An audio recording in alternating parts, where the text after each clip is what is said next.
PSL 11 में हैदराबाद और सियालकोट की एंट्री। लीग के 11वें एडिशन में 8 टीमें एक्शन में नजर आएंगी। FKS ने PSL की 7वीं टीम 175 करोड़ रुपए में खरीदी। टीम के नाम के लिए हैदराबाद का इंतखाब हुआ। 8वीं टीम ओजी डेवलपर्स ने 185 करोड़ में खरीद कर सियालकोट नाम रखा। PSL टीमों की नीलामी में 9 खरीदारों ने क्वालिफाई किया। 7वीं टीम की बोली 111 करोड़ रुपए से शुरू हुई और रिकॉर्ड 65 करोड़ रुपए का इजाफा हुआ। 8वीं टीम की बोली का आगाज 171 करोड़ से हुआ और 15 करोड़ इजाफे से 185 करोड़ पर इख्तिताम हुआ। कामयाब बोलियों की रकम दरअसल सालाना फीस है जो कामयाब मालिकान हर साल PCB को अदा करेंगे। बोली जीतने वाली फ्रेंचाइजीज को 10 बरस के लिए हुकूक दिए जाएंगे जो 2035 तक जारी रहेंगे। वज़ीर आज़म शहबाज शरीफ की PCB को मुबारकबाद। कहा, नई टीमों में बैरूनी सरमायाकारी पाकिस्तान सुपर लीग की बैनुल अक़वामी मकबूलियत और कामयाबी का मुंह बोलता सबूत है।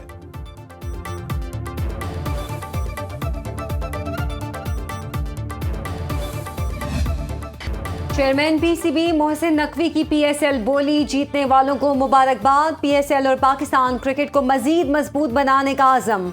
बोली के बाद प्रेस कॉन्फ्रेंस में कहा, दोनों टीमों की नीलामी पाकिस्तान पर सरमायाकारों के बढ़ते एतमाद का मजहर है। 4 से 5 अमरीकी बिडर्स भी शामिल थे। आने वाला सरमाया पाकिस्तान में खेलों पर खर्च होगा। कामयाब बोली पर पूरी कौम, वजीर आजम और फील्ड मार्शल बहुत खुश हैं। कायम मुकाम अमरीकी सफीर नैटली बेकर ने PSL और पाकिस्तानी कौम को मुबारकबाद दी और कहा, पाकिस्तान में अमरीकी सरमायाकारी हो रही है जिससे दोनों मुल्कों के ताल्लुकात मजबूत होंगे।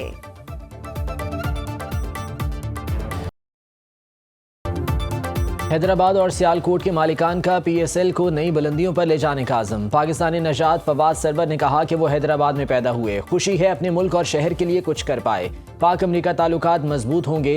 सियालकोट टीम खरीदने वाले ओजी बिल्डर्स के मालिक हमजा मजीद ने कहा, क्रिकेट हमारे खून में बहती है। सियालकोट के पास एयरपोर्ट तो था, अब क्रिकेट टीम भी आ गई है। CEO Pakistan super league Salman Naseer का कहना था कि PSL ने 10 साल में कई संगे मील अबूर किए। लीग की कामयाबी में फ्रेंचाइज और स्पॉन्सर्स का किरदार अहम रहा। PSL 11 में शमूलियत पर हैदराबाद और सियालकोट के शहरी खुशी से निहाल।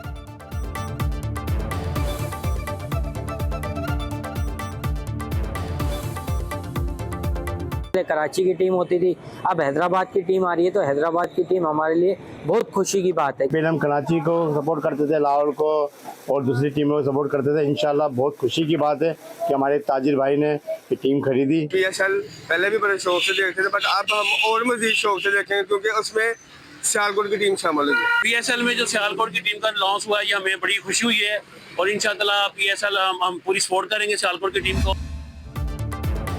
अली तरीन PSL की नीलामी से आखिरी लम्हात में दस्तबरदार। एक्सपर्ट पैगाम में कहा, मुल्तान सुल्तान्स के साथ वाबस्तगी महज क्रिकेट तक महदूद नहीं। जनूबी पंजाब मेरे दिल के करीब और मेरा घर है। मुल्तान की टीम जब फरोख्त के लिए आएगी तो हम तैयार होंगे। अली तरीन की दस्तबरदारी के बाद PSL की नीलामी में 10 की बजाय 9 खरीदारों ने हिस्सा लिया। मोहसिन नकवी का कहना है, PCB 11वें एडिशन के बाद मुल्तान सुल्तान्स की नीलामी का ख्वाहिशमंद है, जबकि फ्रेंचाइज मालिकान ने PSL 11 से पहले नीलामी का मुतालिबा किया है। PSL 11 26 मार्च से 3 मई तक खेली जाएगी।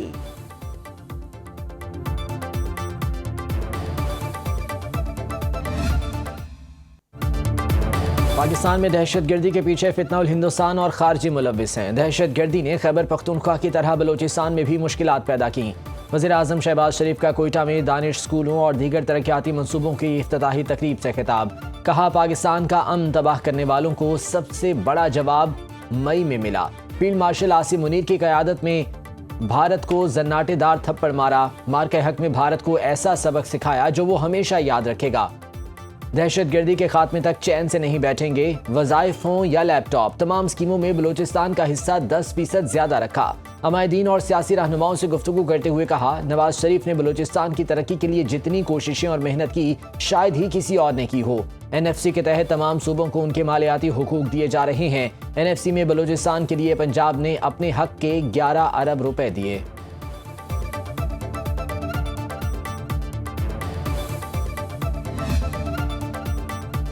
कौमी सलामती को लाहक खतरात के हवाले से जीरो टॉलरेंस पॉलिसी है। पाक फौज हर किस्म के चैलेंजेस से निमटने के लिए पुरअज़्म है। खुद मुख्तारी और इलाकाई सालमियत का तहफ़्फ़ुज़ पाक फौज का बलीन मिशन है। Chief of defence forces field marshal Syed Asim Munir का लाहौर गैरिजन का दौरा और जवानों से खिताब। कहा पाक फौज जदीद तकाज़ों से हमआहंग होने की भरपूर सलाहियत रखती है। जवानों की जिस्मानी फिटनेस और मोराल हमारी तरजीह है। फील्ड मार्शल ने फॉर्मेशन की ज़ेर एहतमाम तरबियती मशकों का जायजा लिया। मुस्तकबिल की जंगों के हवाले से तैयारियों और जिद्दत अपनाने पर जोर दिया। जवानों को फराहम करदा खेलों और तफरीही सहूलतों को सराहा। ISPR के मुताबिक फील्ड मार्शल ने CMH लाहौर में हाई केयर सेंटर का भी दौरा किया। तिब्बी अमले और इंतजामिया की खिदमात की तारीफ की। फील्ड मार्शल आसिम मुनीर से बांग्लादेशी एयर चीफ हसन महमूद खान की मुलाकात। दोनों अफवाज के दरमियान तरबियती तबादलों और पेशा वराना ताउन बढ़ाने पर इत्तफाक। Air chief marshal Zaheer Ahmed Babar Sidhu का सऊदी अरब का दौरा। पाकिस्तान और सऊदी अरब में दिफाई ताउन मजीद मजबूत बनाने पर इत्तफाक। ISPR के मुताबिक एयर चीफ की सऊदी फजाइया के सरबरा और चीफ ऑफ जनरल स्टाफ से मुलाकात। फरीकैन का मुश्तरका तरबियत, ऑपरेशनल ताउन और पेशा वाराना महारत के तबादले पर जोर। दिफाई माहिदा बाहमी एतमाद और बरादराना ताल्लुकात की अलामत करार। पाक सऊदी स्ट्रेटेजिक शराकत दारी के मजीद फरोग के आज़म का यादा। एयर चीफ को रॉयल सऊदी एयर फोर्स ने गार्ड ऑफ ऑनर पेश किया।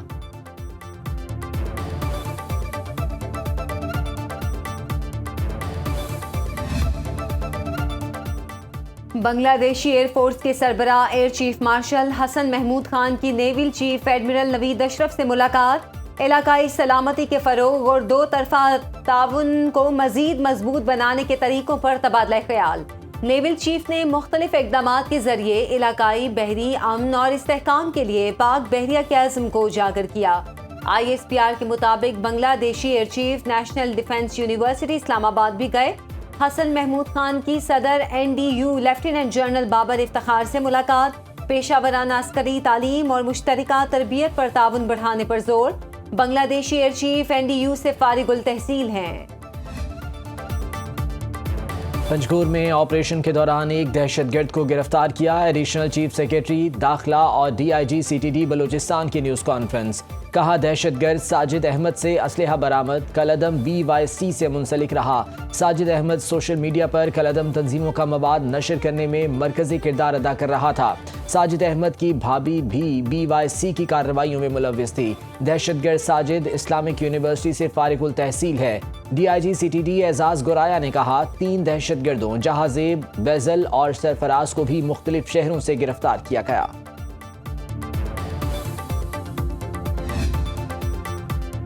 पाकिस्तान का अफगान सरजमीन किसी भी मुल्क के खिलाफ इस्तेमाल ना होने पर जोर। पाकिस्तान का अफगानिस्तान के साथ सैफरीकी मैकेनिज्म जारी रखने पर इत्तफाक। तर्जुमान दफ्तर खारिजा के मुताबिक अफगानिस्तान के हालिया बयानात का खैर मकदम करते हैं। काबिले तस्दीक, ठोस और अमली जमानतों के मुंतजिर हैं। पाक बांग्लादेश मुश्तरका मैकेनिज्म को मजीद आगे बढ़ाने के ख्वाहिशमंद हैं। गुज़श्ता हफ्ते नायब वज़ीर आज़म इसहाक डार ने चीन का दौरा किया। चीन में पाक चीन स्ट्रेटेजिक मुज़ाकरात हुए। पाकिस्तान चीन की कौमी वहदत के हुसूल के इक़दामात की हिमायत करता है। चीन ने मकबूजा कश्मीर को हल तलब मसला करार दिया। दहशतगर्दी को हर हाल में जड़ से उखाड़ना होगा। PTI का हुकूमत से ताउन न करने की बात दुरुस्त नहीं। बैरिस्टर गौहर की न्यूज़ कॉन्फ्रेंस। कहा शुरू दिन से मौक़िफ़ रहा है कि दहशतगर्दी पर सियासत नहीं होनी चाहिए। कोई भी दहशतगर्दों का हदफ बने तो निशाना पाकिस्तान बनता है। दहशतगर्दी के खिलाफ मुत्तफ़िका बयानिया ज़रूरी है। उम्मीद करता हूँ कि आइंदा PTI पर बेबुनियाद इल्ज़ामात नहीं लगाए जाएंगे। सलमान अकरम राजा ने कहा खैबर पख्तूनख्वा के अवाम और इदारों में खलीज ज़हरे कातिल है। हमारा पैगाम यकजहती है।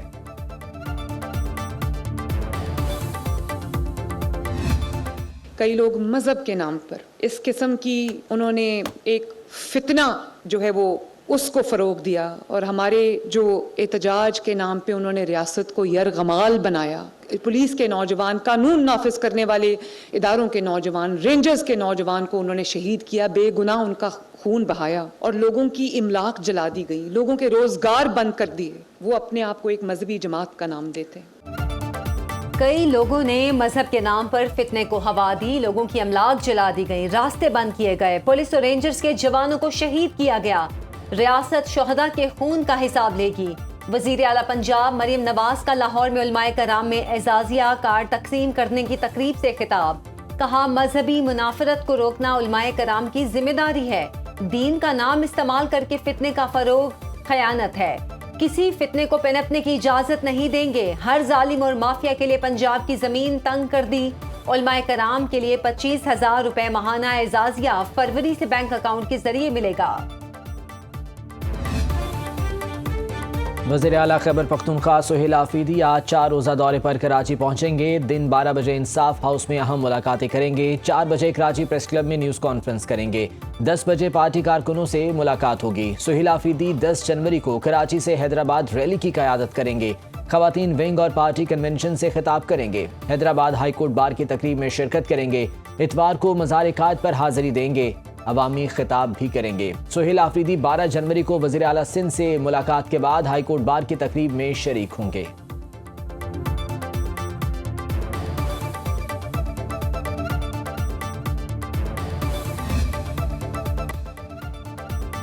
तनख्वाहदार तबका टैक्स देने में अब भी सबसे आगे। 6 माह में 266 अरब रुपए टैक्स दिया। रियल एस्टेट सेक्टर ने 6 माह में सिर्फ 126 अरब टैक्स अदा किया। ज़राए के मुताबिक तनख्वाहदार तबके की आमदन का 38% टैक्स अदायगी में चला जाता है। माहाना तनख्वाह लेने वालों ने 2 गुना टैक्स अदा किया। तनख्वाहदार तबके पर इलाकाई ममालिक के मुकाबले में टैक्स का बोझ सबसे ज्यादा है। नॉन कॉर्पोरेट मुलाजमीन ने सबसे ज्यादा 117 अरब रुपए इनकम टैक्स दिया। सूबाई मुलाजमीन ने 39, जबकि विफाकी हुकूमत के मुलाजमीन ने 27 अरब रुपए इनकम टैक्स में अदा किए।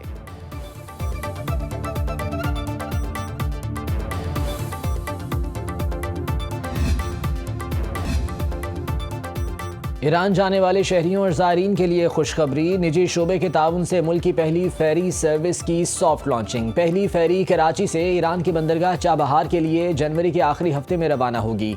एक मुसाफिर का किराया 50,000 होगा। फेरी ऑपरेटर के मुताबिक सफर 16 घंटे में तय होगा। एक फेरी में 246 मुसाफिर ले जाने की सहूलत होगी। कराची पोर्ट पर कस्टम्स, ANF इमिग्रेशन समेत तमाम सहूलियात मुकम्मल कर ली गईं। विफाकी वजीर बहरी उमूर जुनेद अनवार चौधरी ने फेरी टर्मिनल का इफ्तिताह किया। खिताब में कहा 3 से 4 मजीद कंपनियां फेरी सर्विस शुरू करना चाहती हैं। वज़ीर आज़म और फील्ड मार्शल की ख्वाहिश है कि ब्लू इकॉनमी को फरोग दिया जाए।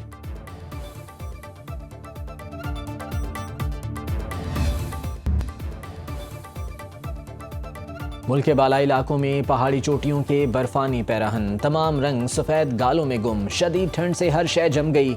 निज़ाम ज़िंदगी मफलूज। मकीन घरों में महसूर। बाबूसर पास पर पारा -19 डिग्री तक गिर गया। नांगा पर्वत का दर्जा हरारत -15 और चल्लास में -6 डिग्री सेंटीग्रेड रिकॉर्ड। शिमाली बलोचिस्तान में यखबस्ता मौसम की सख्तियाँ। ज़ियारत में दर्जा हरारत -9 डिग्री सेंटीग्रेड तक गिर गया। कल्लात में -7, कोयटा -4 और जोब में -2 डिग्री की सर्दी। कराची में दर्जा हरारत 12 डिग्री सेंटीग्रेड रिकॉर्ड।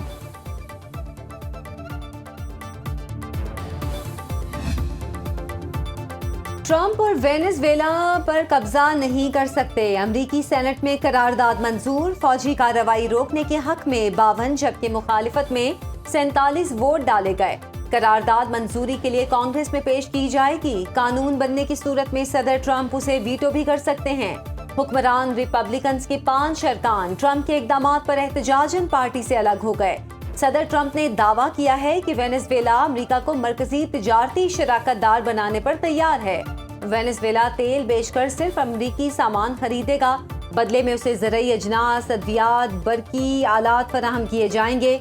अमेरिकी सदर का 66 बैनुल-अक़वामी तंजीमों से वाबस्तगी खत्म और फंडिंग रोकने का हुक्म। अक़वाम मुत्तहिदा की 31 तंजीमें भी शामिल। ईरान में महंगाई के खिलाफ पुरतशद्दुद मुजाहिरे जारी। सूबा चहार महल और बख्तियारी में मुजाहिरीन की फायरिंग से 2 सिक्योरिटी एहलकार जाँ बहक, 30 जख्मी। मीडिया रिपोर्ट्स के मुताबिक मुश्तइल अफराद की गवर्नर ऑफिस और कई दीगर सरकारी इमारतों में तोड़फोड़। खुरासान के शहर बजनोरद में दुकान को आग लगा दी। मगरबी सूबे हमदान में हुकूमत के हक में मुजाहिरा। तशद्दुद और अफरा तफरी फैलाने के खिलाफ नफरत का इजहार। आयतुल्लाह खामनाई के पोस्टर और कौमी परचम उठाए मुजाहिरीन के इसराइल मुखालिफ नारे।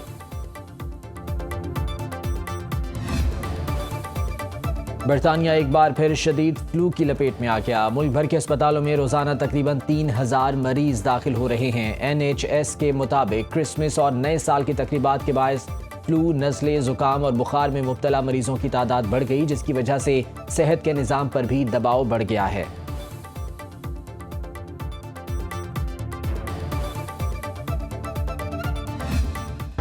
कराची में जारी Rich Venus international open squash championship semifinal मरहले में दाखिल। खवातीन मुकाबलों में मिस्र की आमिना उर्फी ने मलेशिया की आयरा आजम को शिकस्त दी। मर्दों की कैटेगरी में मिस्र के अली अबुअलैन ने इंग्लैंड के मारून को हराया। गैर मुल्की खिलाड़ी पाकिस्तान की मेजबानी से खुश। और पंजाबी फिल्मों की जान, लॉलीवुड की शान सुल्तान राही को बिछड़े 30 बरस हो गए। गूंजदार आवाज में जालिम को ललकारते सुल्तान राही स्क्रीन पर आते ही छा जाते। मुस्तफा कुरैशी के साथ उनकी जोड़ी बहुत मकबूल हुई। अंजुमन और सुल्तान राही का रोमांस भी मद्दाहों को खूब भाया। अवामी अदाकारी पर बेशुमार एजाजात और अवार्ड से नवाजा गया। 9 जनवरी 1996 में डाकुओं की फायरिंग से जाँ बहक हुए।